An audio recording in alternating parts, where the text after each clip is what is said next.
Chapter 11, Sexual Orientation and the Struggle for Equality. Sexual orientation is the classification of individuals as heterosexual, bisexual, or homosexual based on their emotional and sexual attraction, relationship, self-identity, and lifestyle. Homosexuality behavior has existed throughout human history and in most, perhaps all, human societies. Countries vary tremendously in their treatment of same-sex sexual behavior, from intolerance and criminalization to acceptance and legal protection. In the United States, it is estimated that anywhere from 4 to 5% of the adult population is LGB. It was Mr. Alfred Kinsey and his colleagues that conducted some early research, and they found that 37% of men and 13% of women had at least one same-sex sexual experience since adolescence, yet very few reported exclusive homosexual behavior. Although a number of factors have been correlated with sexual orientation, including genetic factors, gender role behavior in childhood, and fraternal birth order, there is no single theory that can explain diversity in sexual orientation.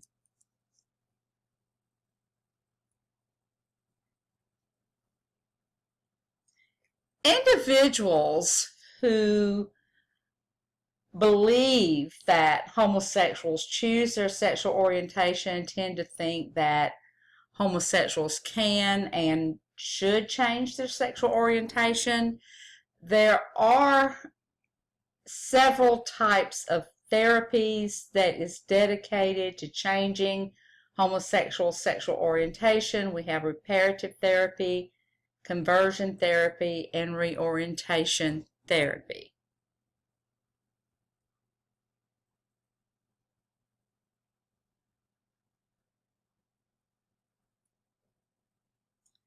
Structural functionalists emphasize the importance of monogamous heterosexual relationships for the reproduction, nurturance, and socialization of children. Homosexual relations, as well as non-marital heterosexual relations, are deviant because they do not fulfill the family's institution, its main function of producing and rearing children. From the conflict perspective, they say that antagonisms between heterosexuals and non-heterosexuals represent division in society between those with power and those without power. Then the symbolic interactionist perspective is concerned with how meanings of heterosexuality, homosexuality, and bisexuality are socially constructed and how they influence the social status and self-concepts of non-heterosexual individuals.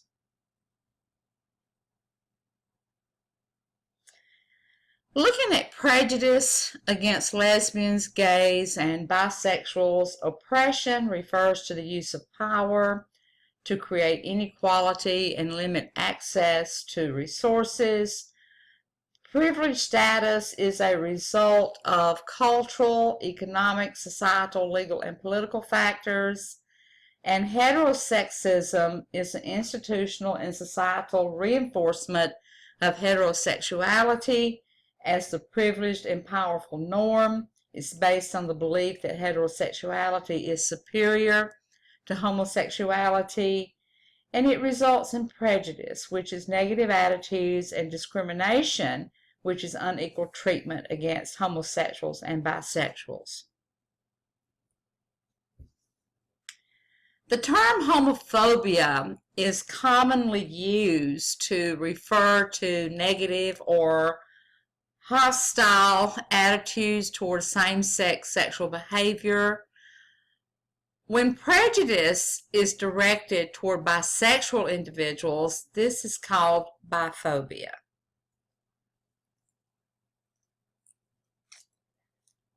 Most Americans who view homosexuality as unacceptable object on religious grounds. We have conservative Christian ideology that has been identified as the best predictor for homophobia.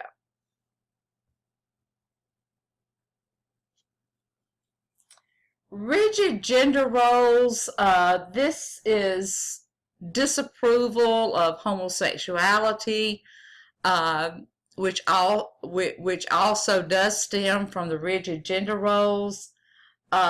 Male high school students said the most humiliating put down was being called a fag.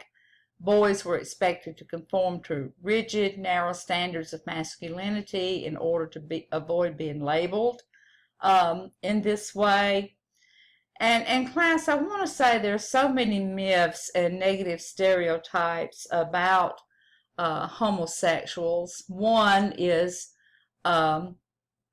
the myth about HIV and AIDS. I do want to say that most cases of HIV and AIDS worldwide are attributed to heterosexual transmission.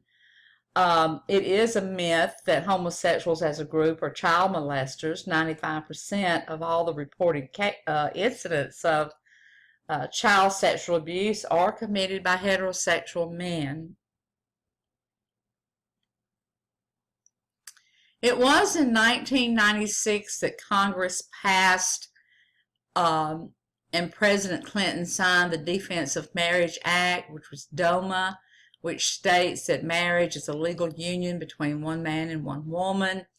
It denies federal recognition of same-sex marriage and allows states to either recognize or not recognize same-sex marriages performed in other states.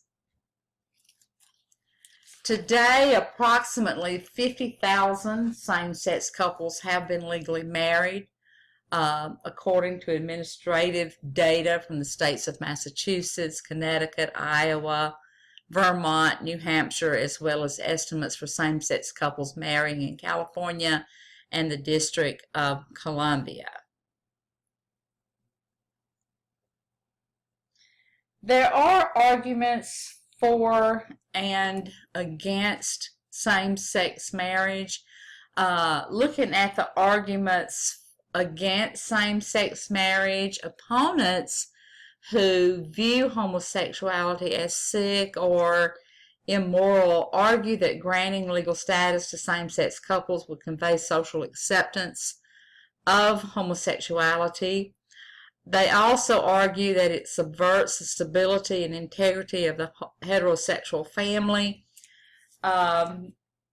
Many opponents base their opposition on their religious views, like I stated earlier. In a national poll, the majority of Catholics and Protestants oppose legalizing same-sex marriage, whereas the majority of secular respondents favor it. Some arguments in favor of same-sex marriage. Advocates argue that banning same-sex marriages is a violation of civil rights that denies many legal and financial benefits that are granted to heterosexual marriage couples. Married couples do have the right to inherit from a spouse who dies without a will, avoid inheritance taxes between spouses, make crucial medical decisions for a partner, and take family leave in order to care for a partner who is ill or injured, to receive Social Security survivor benefits, and to include one's partner in his or her health insurance coverage.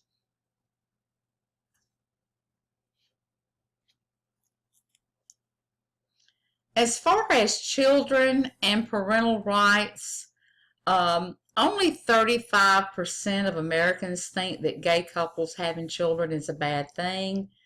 Many respected organizations have adopted statements concluding that sexual orientation and parenting ability are unrelated. And scholarly research has demonstrated that children are just as well adjusted.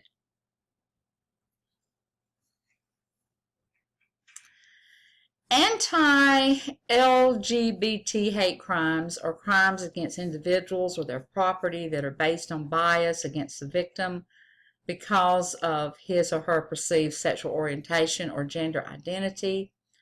Anti-gay hate crimes, include verbal threats and intimidation, vandalism, sexual assault, rape, physical assault, and even murder. On October the 6th, 1998, Matthew Shepard, a 21-year-old student at the University of Wyoming, was abducted and brutally beaten. The media coverage of his brutal attack and the subsequent death focused nationwide attention on hate crimes against non-heterosexuals. According to the FBI, 18.5% of reported hate crimes in 2009 were motivated by sexual orientation, bias involving 1,436 victims. Over half, 55.6% of the incidents were motivated by anti-gay male bias.